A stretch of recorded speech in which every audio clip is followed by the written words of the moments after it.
nosso querido chefito daqui do esporte, né? Mandou uma pra mim, recebi de um atleticano que tá ouvindo bola, que eu falei que dá pra buscar reservas no Atlético, no Palmeiras e no Flamengo. Porra. E aí um atleticano mandou pra ele assim, ó, reserva do Atlético que pode jogar aqui, Patrick. No Grêmio serve. Já estão colocando no aeroporto lá, só Patrick buscar. Show. Ótimo ano a todos, o cara mandou pra gente. Isso é bom, mas sabe o que é bom a gente falar isso? Quantas vezes a gente torce, eu tô falando muito sério mesmo, a gente torce pra time ruim e acha que o time é bom. O Patrick, esse era craque, onde é que tu bota ele hoje aqui? O torcedor do Inter... E já trocou de time, né? Patrick, já foi pro São Paulo e já foi pro Atlético Mineiro. Patrick é o melhor, nunca ganhou nada o Patrick. E ele fez 30 anos agora. Patrick, ele saiu daqui. Amava o Edenilson. E aí chega aqui, né, o Cuesta. Saravia. O Cuesta. E aí Cuesta, sabe que o Cuesta saiu do Botafogo. Um integrante desse programa comparou o Cuesta com o Fabiano Heller. Eles não chegaram ainda, tá? Eles não chegaram ainda, mas um deles chegou e já jogou, né? Eu discuti muito com Nutelada no Twitter do Inter, né? Sobre atacantes, né? O Abel Hernandes. Teve um vídeo meu que viralizou falando mal dele, enfim, né? Ele fez um gol no Grenal e os caras acham que é do caralho. É tipo o gremista achar que o Viçosa é a regra do Grêmio. Sim. E eu me irritei depois de algumas discussões, né, aqui no programa e falei assim, cara, parem de pensar baixo. Na hora que chegar um cara realmente bom, tu vai olhar pro Abel Hernandes e falar assim, cara, eu tava errado, né? Chegou o Ender Valencia. Quem é melhor? Quem é que tu quer no teu time? O Ender Valencia ou o Abel Hernandes? Sabe, tipo assim, a gente vai se acostumando com uma fase e a nossa régua vai baixando até tu virar um time médio. A régua de Inter e Grêmio sempre tem que ser... Claro, nós não vamos conseguir buscar o De La Cruz, pagar a multa do De La Cruz lá. Mas a gente vai ter capacidade de recuperar um Thiago Maia, de recuperar um Vila Sante. Né? A gente consegue fazer isso. Quem foi o melhor volante do Brasil no Brasileirão? O Vila Sante. É essa marca do Inter e do Grêmio. Que veio por muito menos dinheiro do que Cristaldo, do que Carbajo, do que investimento. E ele vem num pacote quando o Grêmio cai, o Vila Sante. O Carbajo acho que pode ser uma... E ele joga bem, o Vila Sante, ele joga bem. Até no Grêmio caia, ele não é um mau jogador. Não, a média dele é boa. Bem. A média dele é boa. Eu vou... Pra mim, enfim, só pra acabar a linha de raciocínio sobre isso aí, a gente não pode se acostumar, achar que é o Abel Hernandes que vai resolver a beira do Inter. Sabe? Eu lembro que a torcida do Grêmio adorava aquele argentino. Tcheco ele teve azar numa geração. Acho que ele teve azar. Uma geração de gremistas que acha o Tcheco melhor que o Valdo. Não, mas tinha um argentino que entrava no Grêmio. Não, outro. Bertoglio. O outro é o Uruguai.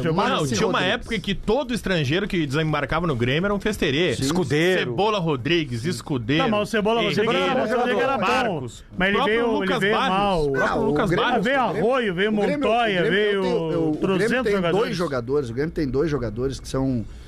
que representam muito isso que o Potter falou e eu concordo plenamente. A gente torce errado porque a gente vai se acostumando e torce.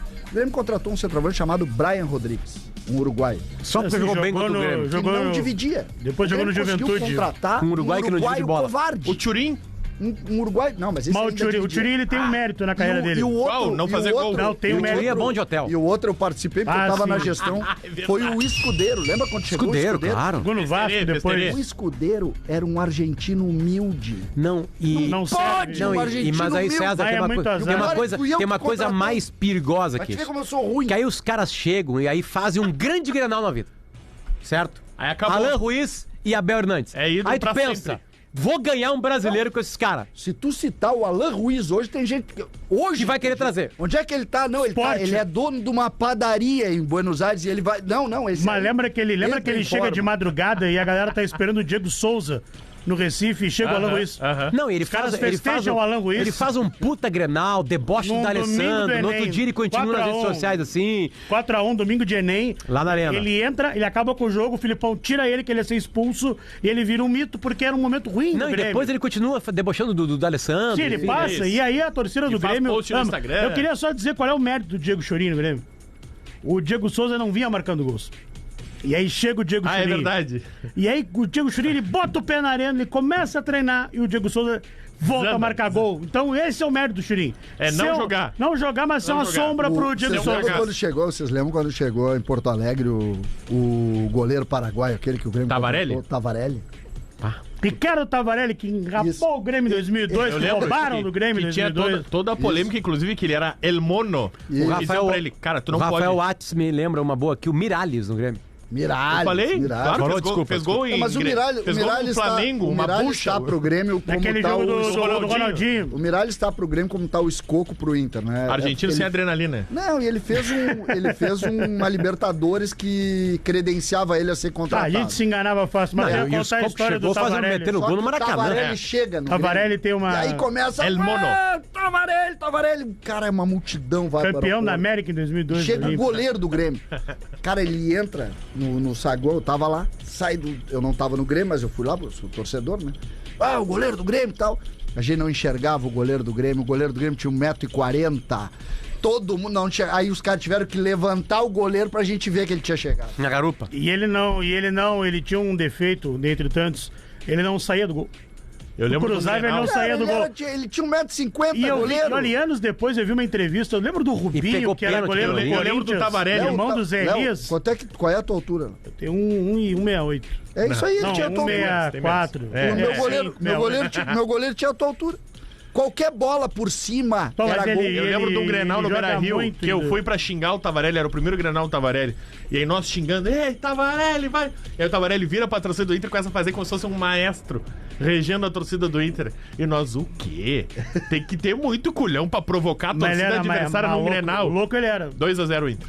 Ele joga a Copa do Mundo. É o Grenal do Gol Mil. É o Grenal do Gol Mil. Ele jogou a Copa do Mundo, jogou em 2002, ele joga. Ele era a reserva do O início do Chilavera. Grenal do Gol Mil, ele tá regendo a torcida do Inter. Imagina aquele grupo do Paraguai, tinha Chilavera, Tavarelli, Gamarra, Arce. Não, eu digo em 2002.